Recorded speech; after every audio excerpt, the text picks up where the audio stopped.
Unavailable. Unknown. Hi everybody, it's Sam. Today is April 2nd, 2015, and I am doing a video. I'm going to do my daily vlog later, but today I'd like to do a video about more about my story. I mean, not my whole life story from 1988 on, but just a little bit about my story from like when I came to Chicago, how I came to Chicago, and where I am now, so people have an understanding of what's going on, because some of you guys know some of my story. I started my channel in 2012, putting up videos when I had moved to Friedman Place in Chicago, which is assisted living. I don't know what it's called now because they have a new director. When I was there, it was a supportive living facility for the blind and visually impaired, and I did a lot of videos about that, about why I went there, and you guys can access those videos. They're still on my channel. When I came here and when I was thinking about doing YouTube videos, again, I wanted to make a new channel and get rid of the old one or something, because I just felt like that part of my life was not done, but I don't know, I couldn't really relate to it as much, and I wanted a new channel, but kind of like I have so much of a new life here that I felt didn't really relate to my old life. But now I think it's good to like have everything together and show that like people's lives can change like dramatically, but it doesn't have to be a bad thing. So where you guys saw me was when I was at Friedman Place, and I was there from June 2012 to November 13th, 2013. So I spent a good year and a half there, and it was a wonderful year and a half there, and I never regret the decision to move out. I feel really lucky that I was living at one of the only places specifically for the blind in the country that's an assisted living. It made me think about how much we need something like that more, and it made me think about wanting to talk to other people who might be interested in having assisted living, or a system where you would have studio apartments or rooms where people could have like a good level of independence in terms of their capacities and like capabilities, and be encouraged for as much as possible to reach their goals, and also have the support they need, whether it's day-to-day mental health support, or if they need help administering medications, or if they need help because they have a physical disability that affects mobility, CP, like ability to do daily living things, and things like that, so that there's a balance, so you're not just sitting in an apartment by yourself, or you're not just like in, what people would think of as a nursing home environment. So yeah, I had a wonderful time. I met really good people. I'm still friends with them, especially Robert Kinjet. Hi, Robert. Talking about you.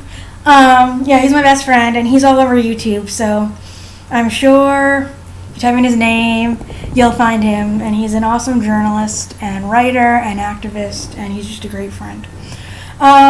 So yeah, I lived there, like I said, from 2012 to 2013.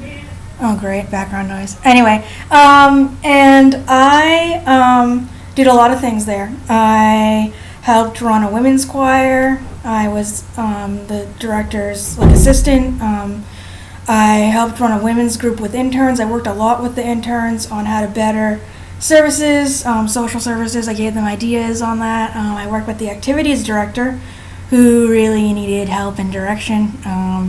She honestly doesn't really have a degree in activities therapy or anything along those lines, and she came as a volunteer, and she just has a disorganization issue, and so it was really good to work with her and help her out with suggesting new activities, with getting more volunteers. I would orient volunteers to Friedman and talk with them about why I came here, what I get out of it, and what I thought residents needed.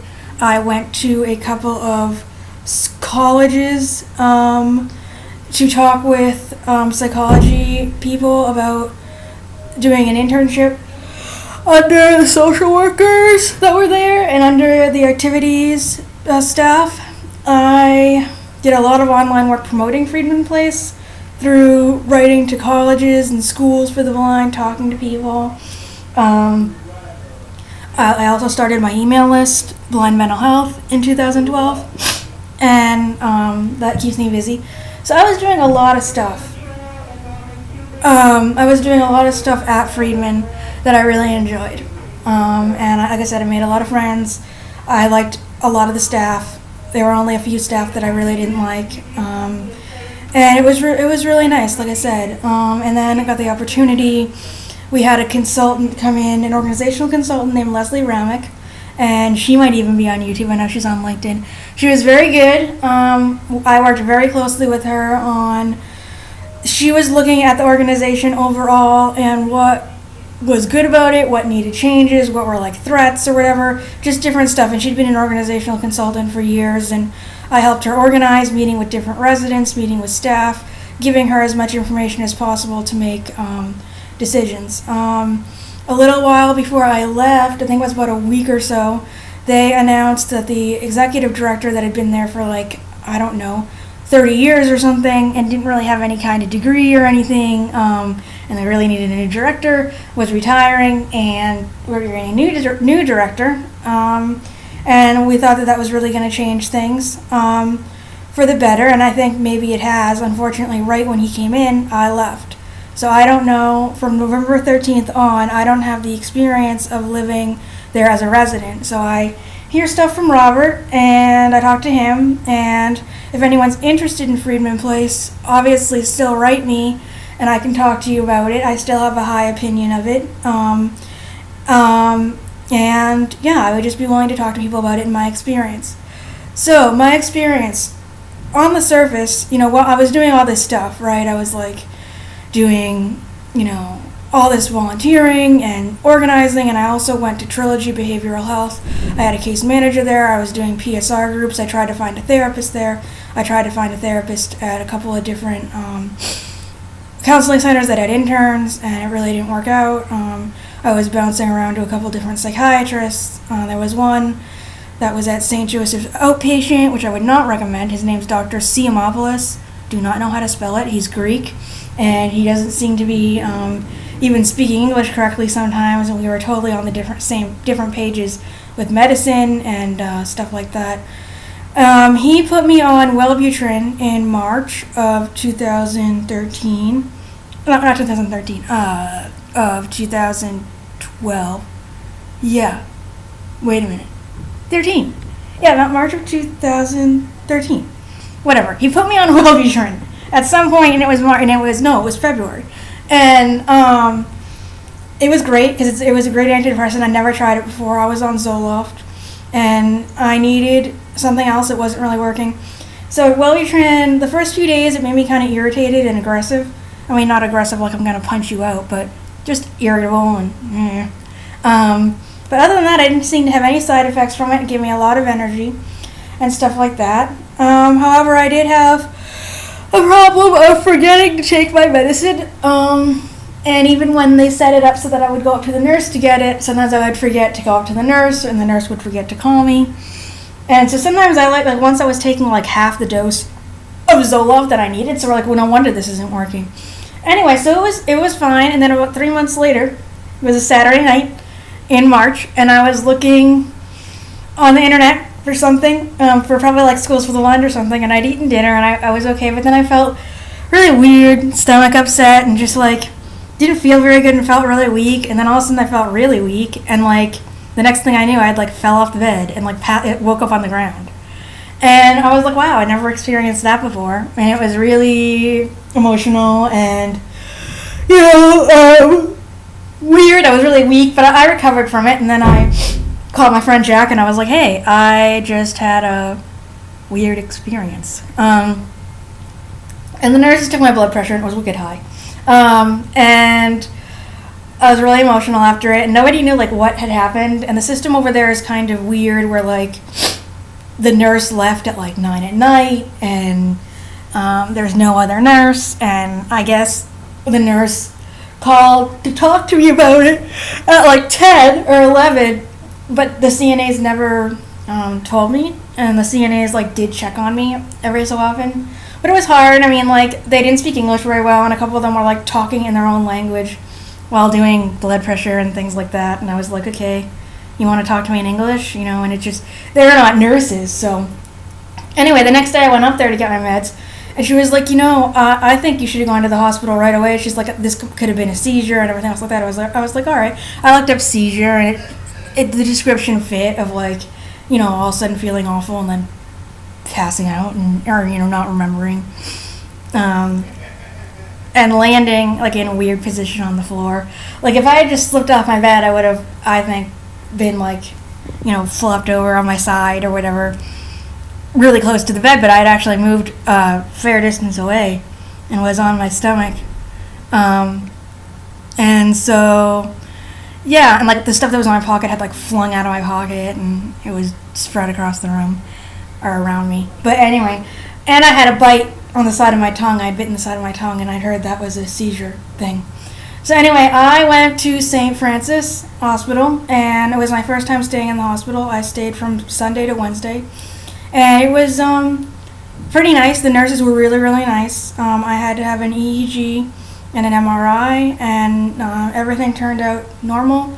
One of the neurologists really wasn't that nice. They had asked me if there was anything remotely like it, and I said, well, yeah, sometimes when I don't eat, or if I get really hungry, I get really weak and like lightheaded and stuff. And I was like, yeah, I kind of felt that way before I, blacked out, but it wasn't like exactly the same. And this one neurologist that was like anxious to figure this out was like, oh, it was just fainting.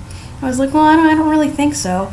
But anyway, they lowered my welbutrin dose. I didn't want to go off it completely because it worked so well for me, and it's really hard, as you guys know, to find a medication that works. So I kept going on it, and I was fine. I was fine in ways, like I didn't have any big issues like that, but I was, over the months, I was good. I still had depression daily, anxiety probably at least every day. I was having issues, but I just told myself, keep busy, don't let stuff get to you, don't dwell on stuff, and you'll be okay, which is what my parents and people have told me, and sort of like what the staff at Friedman was telling me, especially one of the nurses. She was a very nice lady, very good nurse, very nice person to talk to, but she's like, no, I don't think you need to be on meds. I think you need to, go exercise, go back to school, and I had tried talking to a blind services caseworker, and she was not very compassionate at all about mental illness, and not very patient, and I sort of didn't really want to go back to school. I had thought that I could get technology and paratransit tickets and things like that from them, and apparently not. Apparently you have to have either a work goal or a school goal, and I'm learning from friends that they try to even push you into different types of work or different majors. And like I said, I was pretty much done with school when I graduated. I really didn't want to go to grad school or anything. And I tried even thinking about a paid internship. Made me like totally anxious. I was afraid of how was I going to present to people, and were they really going to think I was a competent person, and how could I keep up a good front of not showing my mental illness. And it just drove me crazy to the point I was like sobbing away in my caseworker's car from Trilogy. And so we're like, yeah, the little money I was going to get from that internship wasn't worth all that. So anyway, everyone was just telling me, you need to just keep going and everything else like that. So I was like, all right, fine. I'm going to do it this way.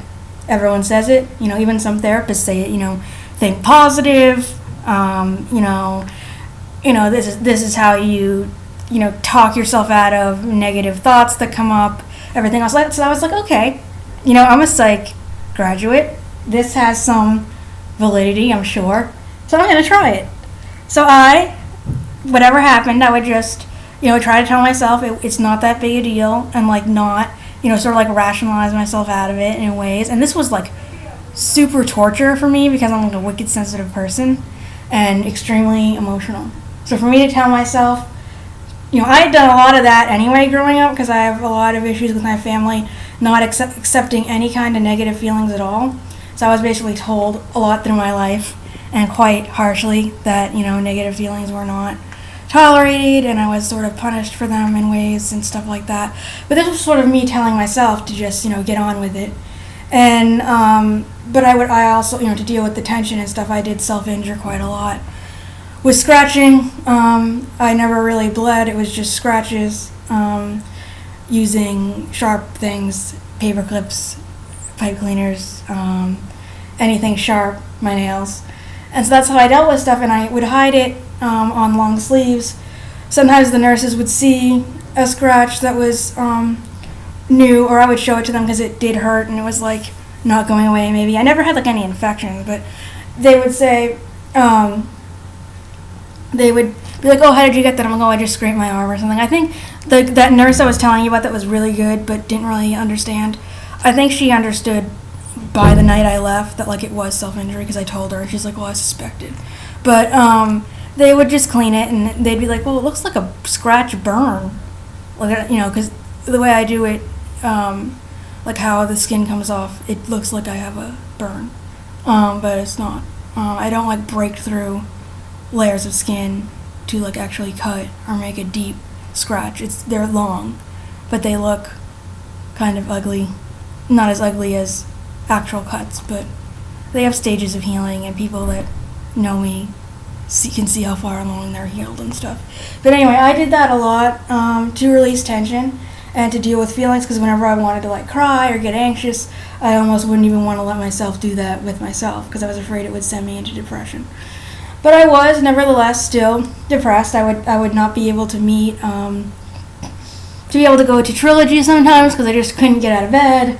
I preferred staying in my room, but there was a stretch of months, I'd say throughout the summer, where I was extremely busy, and I just kept myself busy, and it was, I just got busier and busier, and just tried to say, okay, I'm going to just keep doing this. And I tried to find, like I said, a therapist. It didn't really work out. I had attached to this one therapist very well from Massachusetts, and I just was having trouble finding anything else. So, around October, I was planning on going back to Massachusetts to see my family, and this was going to be a big deal because I hadn't seen them since they left me in June 2012, and this was October 2013, so it was, way, like I said, a year and a half almost. So I was really nervous about this visit for a lot of reasons that I'm not going to go into, but, family stuff that's gone on that's been hard, going back to see how that's going, their acceptance of my depression and mental illness, which was still there, obviously, just a lot of things built up in my mind, but I didn't really talk to anybody about it, again, because I was like, well, I don't want to go there. At this point it was like, stuffed everything in so bad I didn't want to open the door because everything would like fall on my head, I couldn't do it. So I continued to be really busy and ended up not seeing Dr. Simopoulos anymore. I fired him. I had someone call his office and be like, you know what, you are not working with me anymore. So I was seeing this Dr. Carbonell, who goes to Friedman, and I told him I was very, very tired, very depressed. I didn't tell him everything, like he didn't know about the self-injury.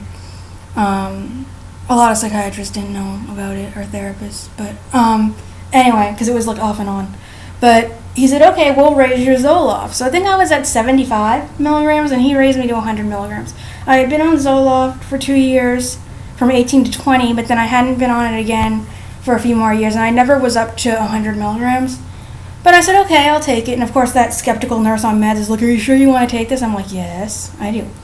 So on November 10th, November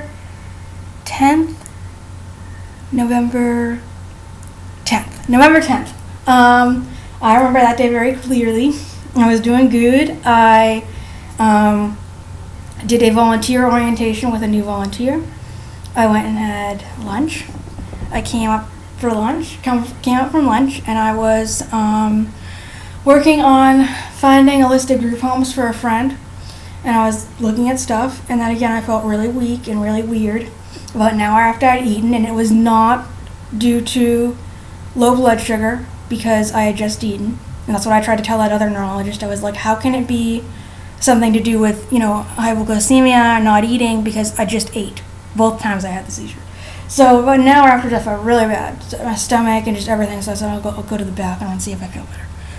So I remember sitting on the toilet and being like wicked dizzy. I don't remember ever like having bowel problems. I didn't like have diarrhea or anything.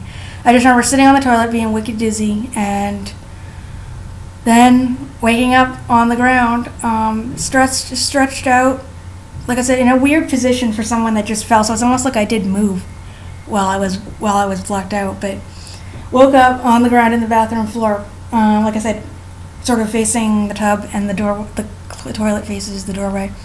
So I had moved, and just laying on the ground, extremely weak, extremely out of it, just totally confused, and didn't really understand what was going on for a while. I hadn't bitten my tongue, but I was, like I said, very, very, very confused and very, like I said, weak.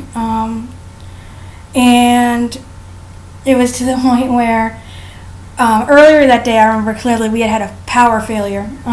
Generator didn't work or something. And I contacted my friend Jack about it. And he had left me a message on I had a home phone answer machine. And so he had left a message while I was laying on the ground. And he's like, hey, Sammy, it's Jack, blah, blah, blah, blah, blah. He starts talking about this power failure thing and, this and that and the other, and this person was doing. I'm like, who is this person? And what are they talking about? Why are they talking to me? So it took me a while to even, know what was going on. But eventually I was able to crawl out of the bathroom and get up, and I actually walked myself up to the nurse's station. I mean, they have call lights and stuff, but they don't. I don't think people would go to them very quickly because there aren't very many CNAs. Sometimes they're not even on the floor. So I didn't want to pull my call light, so I just walked upstairs to the nurse's station, and I was like, I think I just had a seizure. And they're like, really? I was like, yeah. And they did my blood pressure, and again, it was wicked high. And then they called the medics and stuff like that. They called medic transport. They didn't call 911.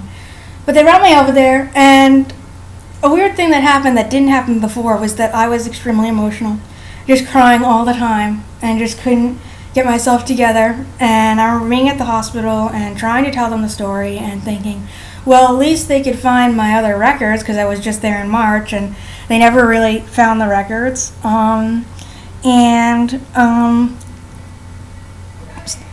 So I told them the story, and they basically just tried to tell me it was fainting again. And I was like, it's not fainting. This was really weird. I mean, I totally blacked out. I woke up and I was totally confused. It was just not normal. So, but meanwhile, I was sobbing away. And so the nurse called me, and I'm sobbing away on the phone. And she was like, did they get a social worker to talk to you? I was like, no. And she could hear a doctor in the background, and she's like, that doctor was right there. She was like, I know. They said the social worker just left. And so she wasn't happy at all. And so they came to get me. And the oddest thing happened. When they came to get me, and by the time I got home, I remember I didn't even ride in an ambulance. I rode in somebody's car. And I had my stuff in this Medicar's van. And I remember sitting there, and as calmly as you please, and as clear as day, I had the thoughts and feelings that I wanted to kill myself, and that was perfectly okay with me. I wasn't afraid. I wasn't freaked out. It's the whole thoughts and plan and everything just was given to me from outside of me and brought into my head and made complete sense. And I was just very peaceful. I thought I wanted that peacefulness that I had when I blacked out earlier that day. And I was just really calm. And it was just the weirdest experience I ever had because, my mom talked a lot about suicide and killing herself and wishing she was dead. And I think a lot of it might have been real. I mean, she was very, very depressed, and drinking alcohol doesn't help.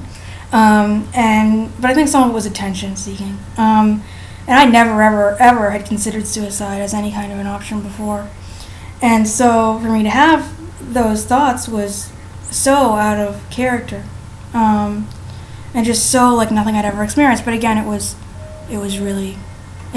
Like I said, I wasn't afraid. I wasn't upset. I didn't want to tell anyone because I didn't want anyone to know, obviously. And I just was good with it. I was still very emotional when I came back upstairs and saw Bridget, and I was sort of crying. And she was like, "Oh, well, we'll get you therapy and this and that."